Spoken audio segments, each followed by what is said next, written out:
How to delete tasks in Todoist. Want to remove tasks you don't need anymore? Here's how to delete tasks in Todoist step by step. So first, go ahead and open up Todoist on web, desktop, or mobile and go to the project where that specific task is.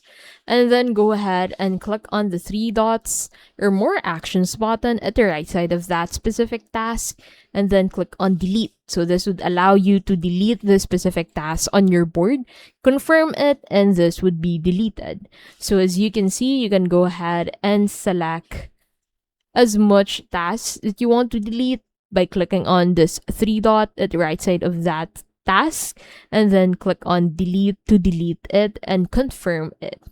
And that is how to delete tasks in Todoist.